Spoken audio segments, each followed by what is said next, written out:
Good afternoon, everyone. So today my topic of presentation is ICH-PV guidelines. Guys, ICH stands for International Council for Harmonization of Technical Requirements for Pharmaceuticals for Human Use.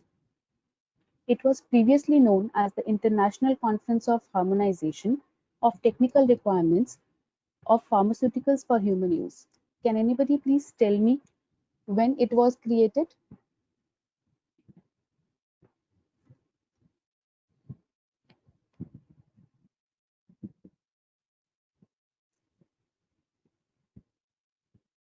Am I audible to you guys? Yes, you are audible, and it was created in 1990. Okay. So yes, it was created in 1990, and the mission of this ICH was to promote public health by achieving greater harmonization through the development of technical guidelines and requirement for pharmaceutical product registration. It was created by Europe, United States, and Japan, and there are 4 bodies which are there in ICH. Do you have any idea, guys, which are 4 bodies?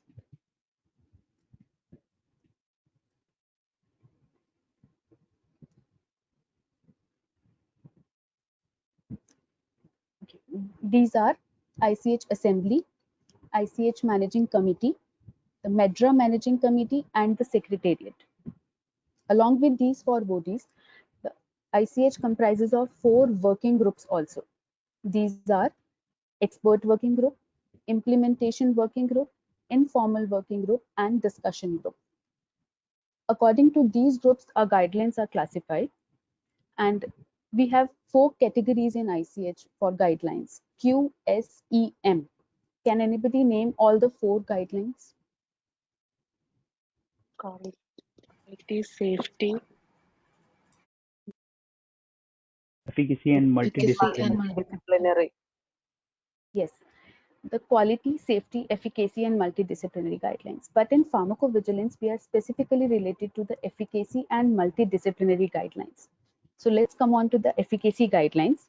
These guidelines are divided into 20 sections, and out of these 20 sections, the one which deals specifically with the pharmacovigilance is E2 guideline. And it is also further divided into 6 categories from E2A to E2F. Also, the multidisciplinary guidelines which are related to pharmacovigilance are M1, M2, and M8. Now let's start it in detail.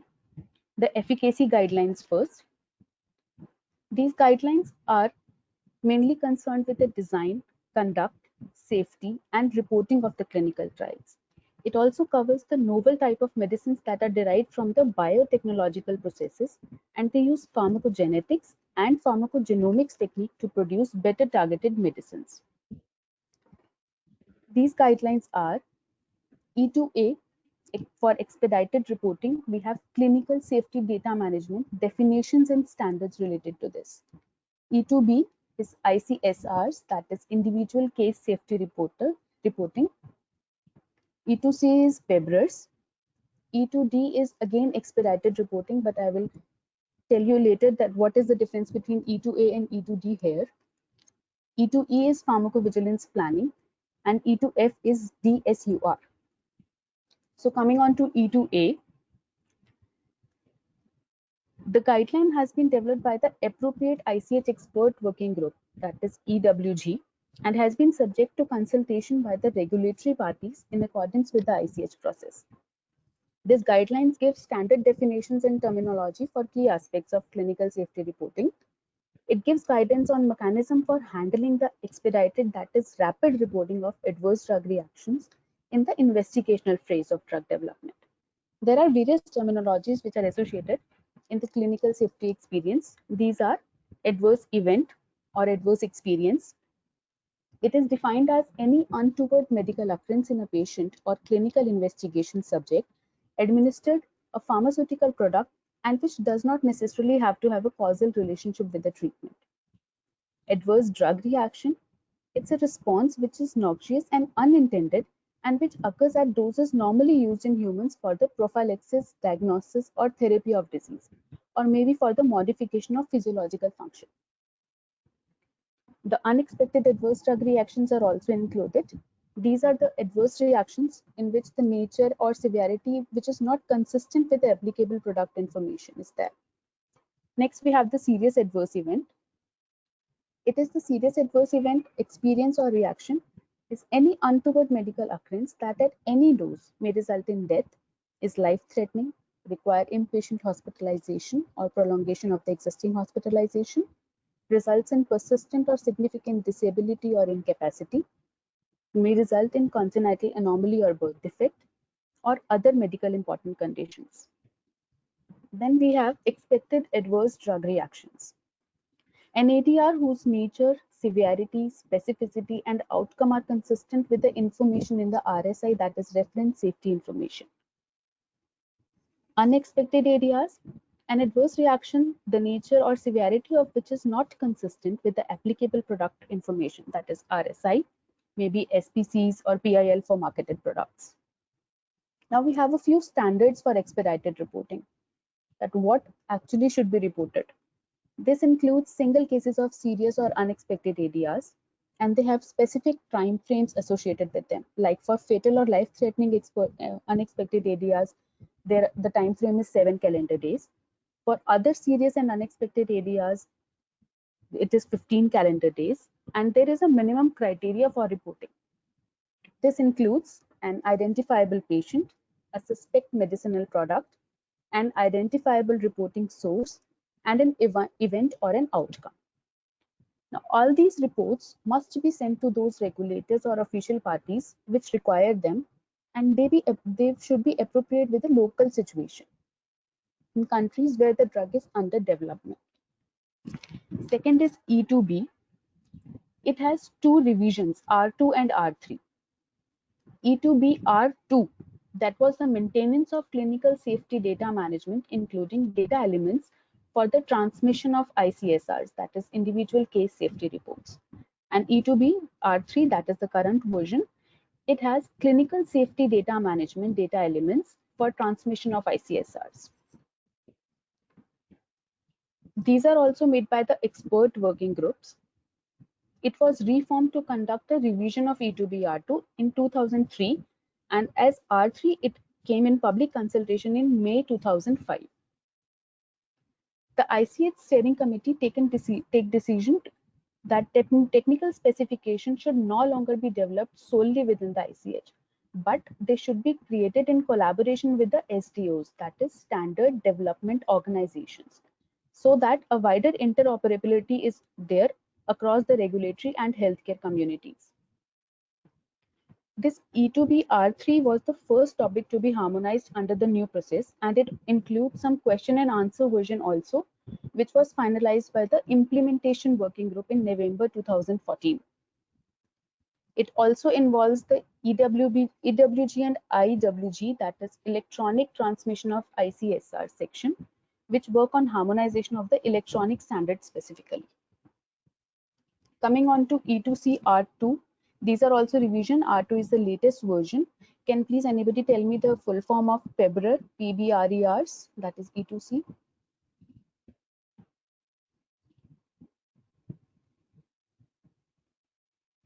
Periodic Benefit Risk Evaluation Report. Yes, Periodic Benefit Risk Evaluation Report. This document gives guidance on the format and content of the safety updates, which need to be provided at the intervals to the regulatory authorities after the products are marketed. The purpose was to ensure that the periodic safety update reports for marketed drugs have the role of being periodic benefit risk evaluation. The benefit must always outweigh the risk.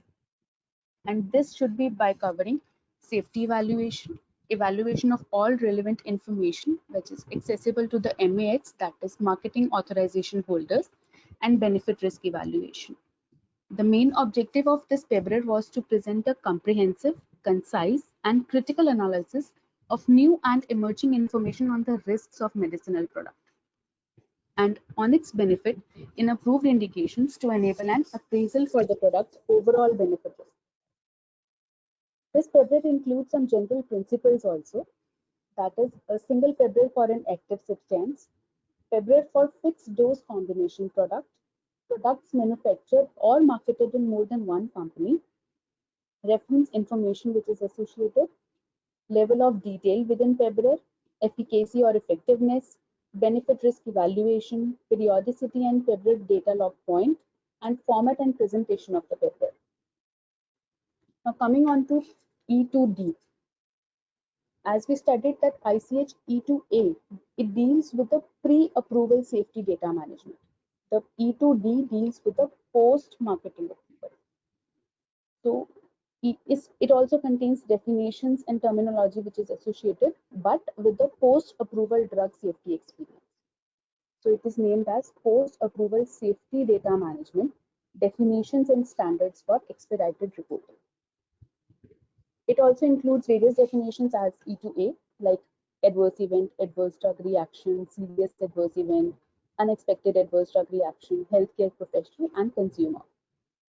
Also includes some source of individual case safety reports, which is like unsolicited sources. We have spontaneous reports, literature, internet, and other like social media. Then we have solicited sources, that is organized, like study reports. Then we have contractual agreements and regulatory authority services. There are a few standards also for expedited reporting as we have in E2A. Here what should be reported is all the serious adverse reactions, if there is lack of efficacy of a medicine, and if there is any overdose associated with the drug. And there is also the minimum criteria for reporting is an identifiable reporter, identifiable patient, adverse reaction, and a suspect product. Along with this, there is good case management practices, which has assessing patient and reporter identifiability. There is a role of narratives, clinical case evaluation, and follow-up information. Coming on to E2E guidelines, that is pharmacovigilance planning. This guideline is also associated with three parts. One is system specification, next is pharmacovigilance plan, and third is annex. This guideline is intended to aid in planning pharmacovigilance activities mainly, especially in the preparation for early post-marketing period of a new drug. So in safety specification, the first part, we have elements of specification which may be clinical or non-clinical. And after every safety specification is mentioned, we have to put a summary that was it related to important identified risks, there were important potential risks, or there were any important missing information that should be mentioned as a summary. With these guidelines, we have also the following principles associated. One is planning of pharmacovigilance activities throughout the product life cycle. Second is the science-based approach to risk the documentation. Third is effective collaboration between the regulators and the industry. And fourth is the applicability of the pharmacovigilance plan across the three ICH regions, that is US, Japan, and Europe. The pharmacovigilance plan, the second section, is based on safety specification itself. The specification and plan, these are written as two parts but on the same document. This can be a standalone document, but it should incorporate into the CTDs. CTDs is the common technical document. We'll study the electronic format of this in M8 guideline. Now the third part is NX, that is pharmacovigilance method, which includes passive surveillance, spontaneous reports, case series, etc., stimulated reporting, active surveillance, comparative observational studies, targeted clinical investigations, or descriptive studies. Last we have is DSUR. Can anybody tell me the full form of DSUR, please? Development Safety Update Report. Yes, Development Safety Update Report. It is intended to be a common standard for periodic reporting on drugs development. This includes the marketed drugs that are under the further study or maybe among the other ICH regions. And the data and findings from these clinical trials and of drugs and biologics, these are under investigation whether or not they are marketing approval. They should be judged. Now, the DSUR provides safety information from all ongoing clinical trials.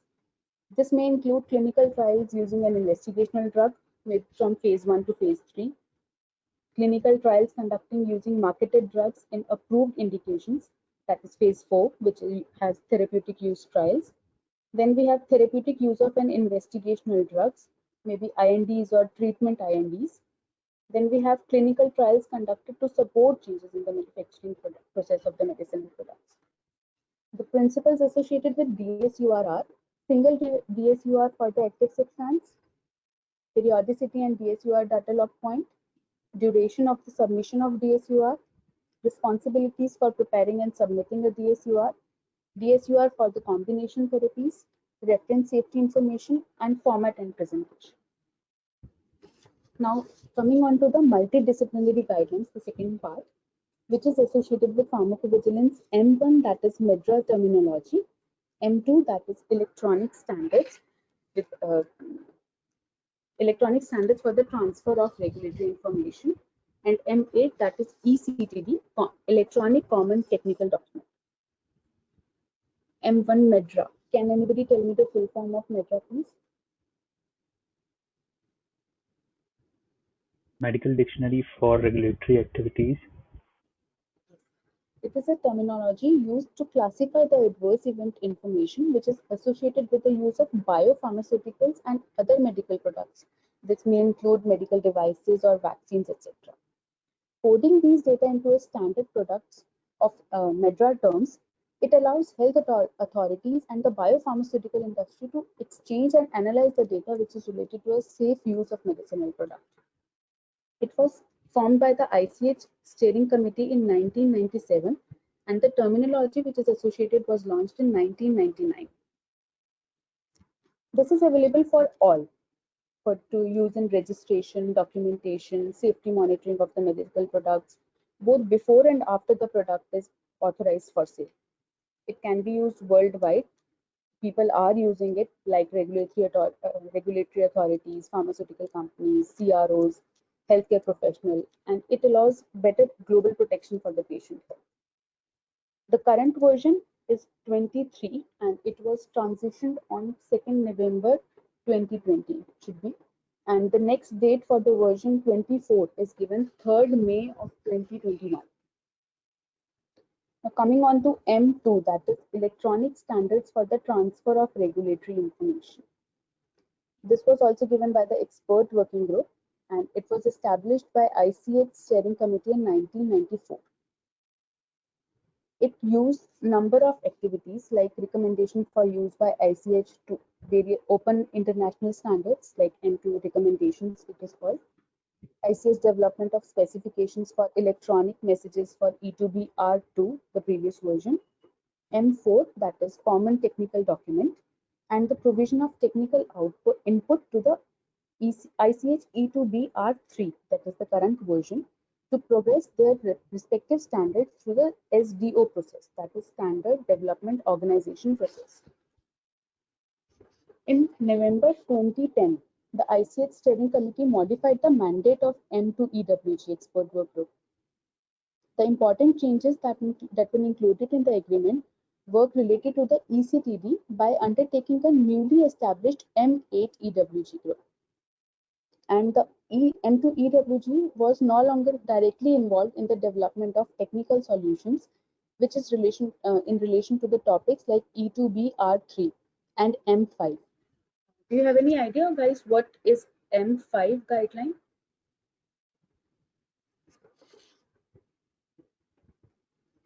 It is data elements and standards for drug dictionaries, M5. But it would provide the framework for the efficient and effective development of the solutions by groups which was dedicated to these topics. Coming on to the last, M8, that is Electronic Common Technical Document. It was formed in November 2010 and it took over the development and revision of Electronic Common Technical Document version 4.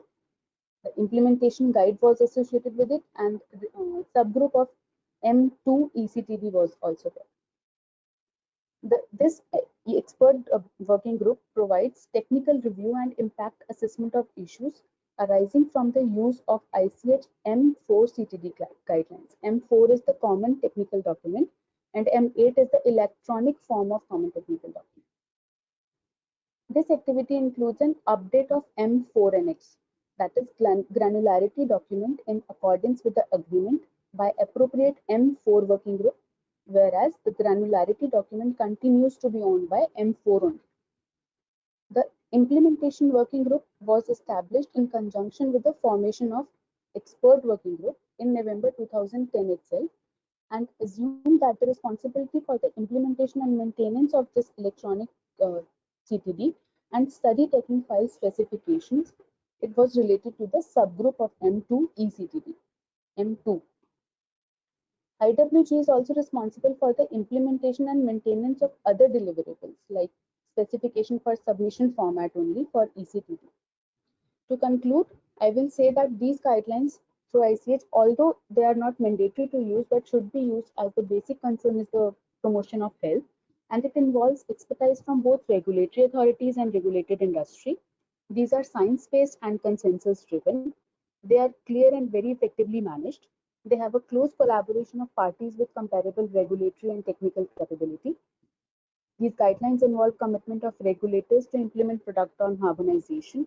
They have a common global platform and tools are there, and they are revised processes and governance accordingly. Thank you.